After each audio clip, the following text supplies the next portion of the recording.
Hello viewers, law success के legal info programme में एक बार फिर से आपका स्वागत है।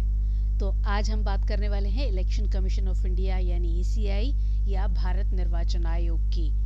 तो इसके हम तमाम पहलुओं को समझेंगे पूरे एपिसोड के अंतर्गत। सबसे पहले जैसे ईसीआई का परिचय देखेंगे हम, इसमें इसकी संरचना, शक्ति और कार्यों की बात करेंगे। इसको लेकर संवैधानिक प्रावधान क्या है उनकी बात करेंगे। इसके आयुक्तों की नियुक्ति व कार्यकाल से रिलेटेड जो पॉइंट्स हैं उनके बारे में भी जानेंगे, और इससे जुड़ा हुआ एक कार्यक्रम है स्वीप, वो क्या है उसके बारे में भी हम बात करेंगे। तो बात करें ईसीआई यानी भारत निर्वाचन आयोग की, तो इसे चुनाव आयोग के नाम से भी जाना जाता है। ये एक स्थायी स्वायत्त संवैधानिक प्राधिकरण यानी परमानेंट ऑटोनोमस कॉन्स्टिट्यूशनल बॉडी है। ये क्या करता है, भारत में संघ एवं राज्य चुनाव प्रक्रियाओं का संचालन करता है और उसके लिए ये उत्तरदायी है। इसकी स्थापना कब की गई थी? ये की गई थी 25 जनवरी 1950 को। संविधान के मुताबिक इसकी स्थापना हुई थी। इसका सचिवालय नई दिल्ली में है। ये देश में लोकसभा, राज्यसभा, राज्य विधानसभा और राष्ट्रपति और उपराष्ट्रपति के चुनावों के संचालन के लिए जिम्मेदार है। इसके अलावा राज्यों में पंचायतों और नगर पालिकाओं के चुनावों से इसका कोई संबंध नहीं है, और संविधान में अलग से राज्य चुनाव आयोग का इसके लिए प्रावधान किया गया है। अब ईसीआई की संरचना, शक्ति और कार्यों की बात कर लेते हैं। तो पहले बात करते हैं संरचना की।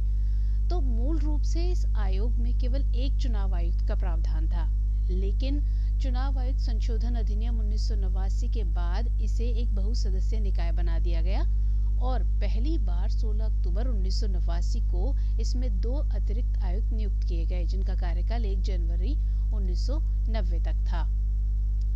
1 अक्टूबर 1993 को 2 अतिरिक्त चुनाव आयुक्त नियुक्त किए गए, और बहुसदस्यीय आयोग की अवधारणा तभी से चलन में आ गई। अब क्या है, वर्तमान में इसमें एक मुख्य चुनाव आयुक्त यानी सीईसी है और 2 चुनाव आयुक्त हैं। चलिए अब इसकी जो प्रमुख शक्तियां और कार्य हैं उन पर नजर डाल लेते हैं। तो ये क्या करता है कि राजनीतिक दलों को यानी कि जो पॉलिटिकल पार्टीज हैं उन्हें मान्यता प्रदान करता है और उन्हें चुनाव चिन्ह आवंटित करता है, यानी कि उसका उनमें बंटवारा करता है। मतदाता सूची तैयार करता है। सभी पात्र मतदाताओं को यानी कि जो एलिजिबल हो गए हैं वोटर्स, उनको पंजीकृत करता है और समय समय पर उसे संशोधित करता है, यानी कि उसे अपडेट भी करता है।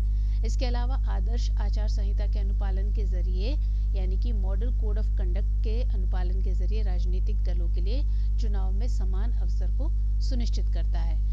इसके अलावा चुनाव, चाहे फिर वो आम चुनाव हो या उपचुनाव हो, उनके संचालन के लिए चुनाव कार्यक्रम तय करता है। आयोग के पास संविधान के तहत संसद व राज्य विधानसभाओं के मौजूदा सदस्यों के चुनाव के बाद अयोग्यता के मामले में सलाहकार अधिकार क्षेत्र है।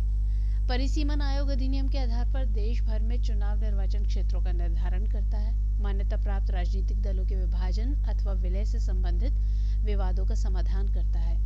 इसके अलावा समय के भीतर और कानून द्वारा निर्धारित तरीके से अपने चुनावी खर्चों का लेखा जोखा देने में विफल रहने वाले किसी भी उम्मीदवार को अयोग्य घोषित करता है। अब बात कर लेते हैं इससे जुड़े संवैधानिक प्रावधानों की।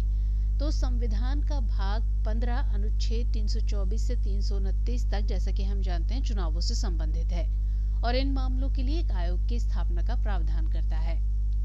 अनुच्छेद 324 की बात करें तो इसके तहत निर्वाचन हेतु अधीक्षण, निर्देशन तथा नियंत्रण एक चुनाव आयोग में नियुक्त किए जाने का प्रावधान किया गया है। जबकि अनुच्छेद 325 में धर्म, जाति या लिंग के आधार पर किसी भी व्यक्ति विशेष को मतदाता सूची में शामिल न करने व इन आधार पर मतदान हेतु अयोग्य नहीं ठहराने का प्रावधान है। अनुच्छेद 326 के तहत लोकसभा व राज्यों के विधानसभाओं के चुनाव वयस्क मताधिकार पर आधारित होंगे। वहीं अनुच्छेद 327 में विधानसभाओं के चुनाव के संबंध में प्रावधान करने की संसद की शक्ति है। इसके अलावा अनुच्छेद 328 में किसी राज्य के विधानमंडल की ऐसी विधानमंडल हेतु निर्वाचन के संबंध में प्रावधान करने की शक्ति है। इसके अलावा आता है अनुच्छेद 329, निर्वाचन के मामलों में न्यायालय द्वारा हस्तक्षेप पर रोक लगाता है। चलिए अब बात करते हैं आयुक्तों की नियुक्ति व उनके कार्यकाल की, यानी कि उनके टर्म्स की। तो जैसा कि हमने पहले बताया कि वर्तमान में एक मुख्य चुनाव आयुक्त यानी सीईसी है और 2 चुनाव आयुक्त यानी ईसी शामिल है। इसके अलावा इनकी जो नियुक्ति है वो राष्ट्रपति द्वारा की जाती है और इनका एक निश्चित कार्यकाल होता है। ये होता है 6 वर्ष या फिर 65 वर्ष की आयु तक, इनमें से जो भी पहले हो तब तक होता है। इसके अलावा भारत के सर्वोच्च न्यायालय के न्यायाधीशों के बराबर ही इन्हें दर्जा प्राप्त है और इनके समान ही इनके वेतन और भत्ते होते हैं। इनका निष्कासन यानी कि इनको जो पद से हटाए जाने की बात है तो ये कभी भी त्यागपत्र दे सकते हैं। इसके अलावा इन्हें इनके कार्यकाल की समाप्ति से पहले भी पद से हटाया जा सकता है। मुख्य चुनाव आयुक्त यानी सीईसी की बात करें तो उनको सर्वोच्च न्यायालय के न्यायाधीश के समान तरीके से और समान आधारों पर पद से हटाया जा सकता है। इसके अलावा कुछ अगर हम अन्य महत्वपूर्ण तथ्यों की बात करें तो संविधान में चुनाव आयोग के सदस्यों की कानूनी, शैक्षिक, प्रशासनिक या न्यायिक योग्यता निर्धारित नहीं की गई है। ईसीआई यानी इलेक्शन कमीशन ऑफ इंडिया के सदस्यों का कार्यकाल संविधान में निर्दिष्ट नहीं किया गया है। सेवानिवृत्त हो रहे चुनाव आयुक्तों को संविधान सरकार द्वारा किसी और नियुक्ति से वंचित नहीं करता है।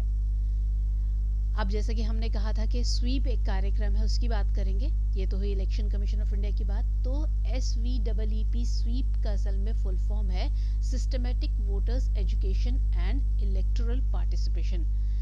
इसका जो अर्थ है वो मजबूत लोकतंत्र के लिए बेहतर भागीदारी है और ये भारत निर्वाचन आयोग का एक प्रमुख कार्यक्रम है। इसका मकसद क्या है? भारत में मतदाता शिक्षा है वो मतदाता जागरूकता फैलाने और मतदाता साक्षरता को बढ़ावा देना इसका मकसद है। इसकी जो शुरुआत है वो 2009 से की गई थी और भारत के मतदाताओं को तैयार करने और उन्हें चुनावी प्रक्रिया से संबंधित बुनियादी ज्ञान से लैस करने की दिशा में ये कार्य कर रहा है। तो viewers, election commission of India के बारे में जो प्रोग्राम था हमारा उसमें इतना ही। ये प्रोग्राम हमारा आपको कैसा लगा कमेंट सेक्शन में ज़रूर बताइएगा। मिलेंगे अगले एपिसोड में, तब तक के लिए जय हिंद।